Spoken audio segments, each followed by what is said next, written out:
Welcome to Time with the Gardener. This show is actually brought to you by Garden for All.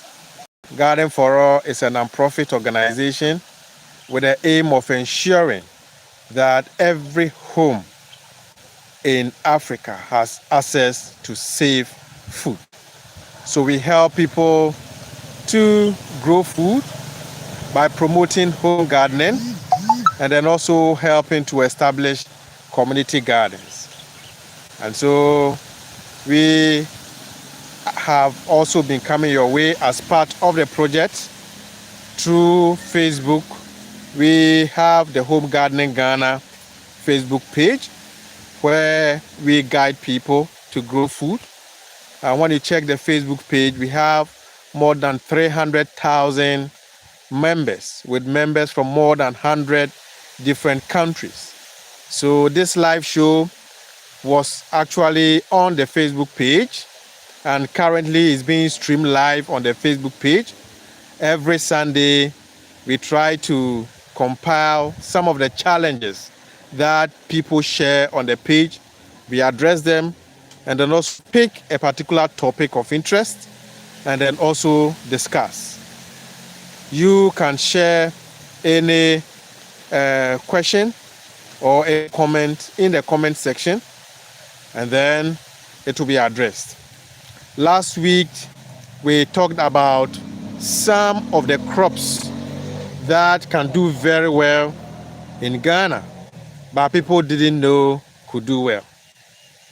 A lot of plant lovers, when they are moving to Ghana, think that some plants that they love growing back home wouldn't do well, so they tend not to bring them.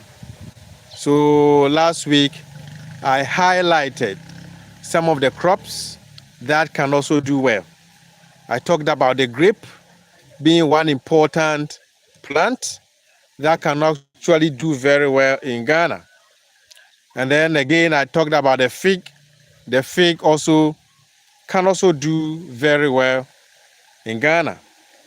And also talked about some people who have successfully planted apple in Ghana. And so when it comes to the fruit crops, still people are experimenting and then they are able to grow. And also talking about some of the hybrid varieties of the plants, some of the plants that are already doing well, they do very well.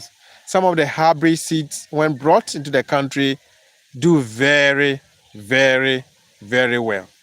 And so there's no restriction. Now, climate change is making things possible for plants that didn't do well to also do well.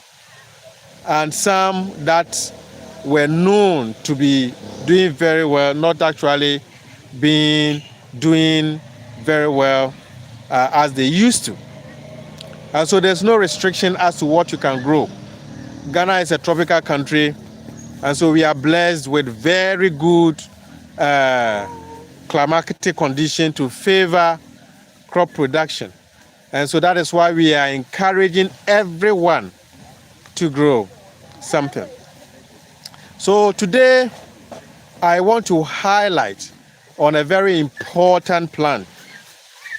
I wouldn't say plant, an important weed.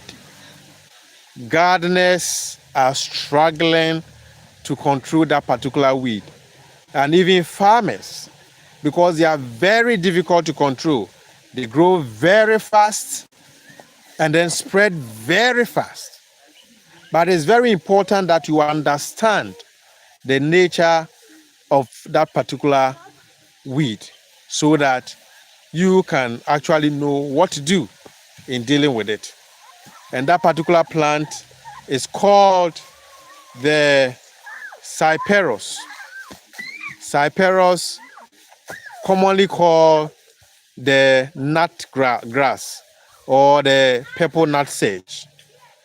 It is actually a native of Africa, and then we also have some species in Asia, Europe. So it's actually a plant that you can find almost wherever you go. Now they've been able to spread to almost a lot of countries where they are not even known to be. You find them there. And they are so much difficult to control. This weed have been able to develop resistance to a lot of herbicides. So the common herbicides that are known to be very, very effective in controlling them, currently they are not effective. They are not effective. And so if you have this particular weed in your farm, you will actually give up. Because especially when you are using irrigation, once you have it, you water and then they come out. And very fast growing. They are able to overgrow your crops, because most of the crops that we grow are slow growing. And so having this particular weed that is very fast growing, it can actually dominate and then take over your crops. So very, very difficult to control. And so I really want to let you know how difficult it is and how you can actually manage it. And so I'll take you to the garden and then show you something. Now, this is a garden bed, and this is cucumber that we've planted. And this is the nutsedge or the nutgrass. This is the nature.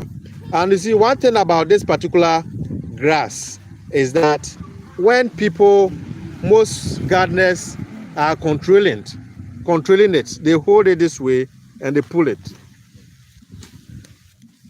This one comes off easily, but when you have a very hard soil, you see, it is, as for this one, yes, you see, when I uprooted it, it broke off.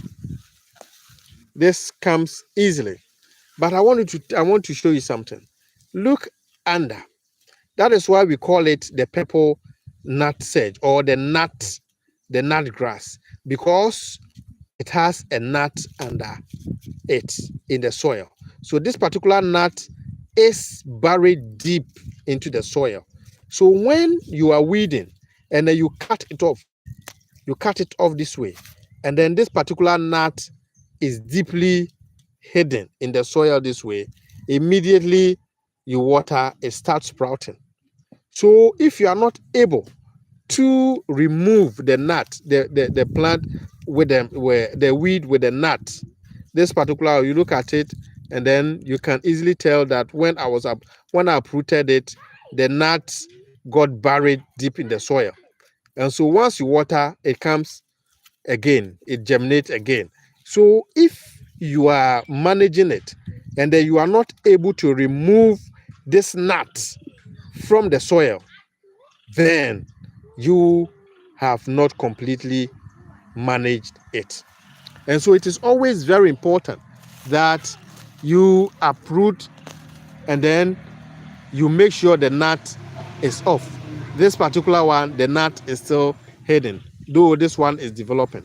But where it is coming from, you have nut. So it's always very important that you remove it, and then the nut, it comes with a nut, and then you know that you are completely managing it. So it is not, when you have it in your garden, it is not enough for you to just cut it, use a cutlass to weed it or to cut it.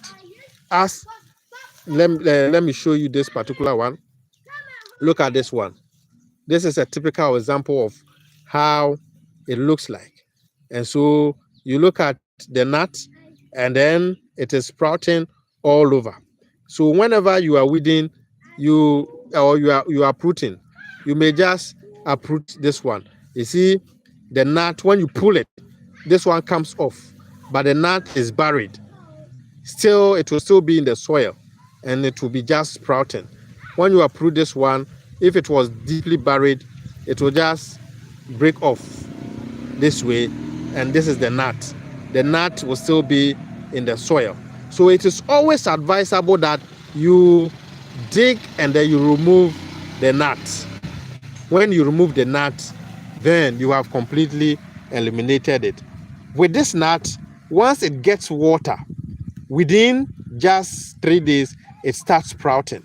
And this one grows very fast. Within a week, you see it growing. I want to also show you something so that you can understand what we are talking about. This is a garden that we find ourselves. And then you can see the nutsedge is one of the most important or the dominant leaf. And look at it.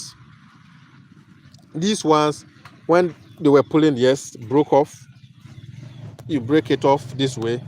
You see they've started sprouting. This was done just 3 days ago, but they've started sprouting.